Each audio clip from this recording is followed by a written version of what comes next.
Les souscripteurs de l'agrobusiness sont inquiets. La raison, le gel des avoirs des maisons de souscription par l'État.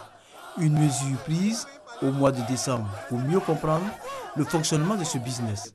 24 heures après la sortie du procureur de la République appelant les populations au calme, en attendant la conclusion des enquêtes dans cette affaire, ce mercredi, des souscripteurs ont manifesté au plateau. Il y a des entreprises qui existent.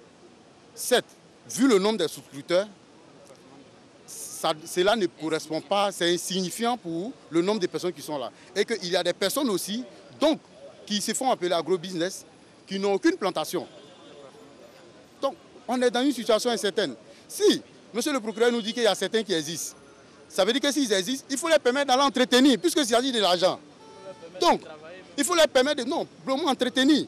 Donc, si certains existent, nous, on lui demande plus simple de publier la liste de ceux qui ont au moins des 1000 hectares de plantation, pour qu'eux, au moins, on puisse les permettre d'aller entretenir, en attendant que l'État finisse ses enquêtes. Parce qu'il ne faudrait pas qu'on finisse les enquêtes, et en fin de compte, on va aller trouver que tout est mort. Ces souscripteurs de l'agrobusiness disent ne pas s'opposer à la volonté de l'État de mettre de l'ordre dans le secteur. Toutefois, ils souhaitent le dégel de comptes des maisons de souscription afin d'être remboursés. Je vous dis que les structures n'ont pas été visitées, surtout les champs.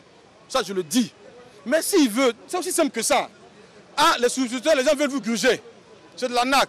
Donc, joignez-nous à nous, on va voir ce qui est vrai. Là, c'est notre combat. On va, on prend le huissier, on regarde, on finit pour toutes les structures. Deuxièmement, ils dégèlent les comptes. Et ils permettent, parce que c'est eux les autorités du pays, ils peuvent dégeler un compte en même temps de nommer des administrateurs pour gérer les comptes, pour ne pas que les gens sortent du pays. Ou bien c'est pas faisable ça. C'est faisable, donc ils le font. Les structures vont commencer à nous payer.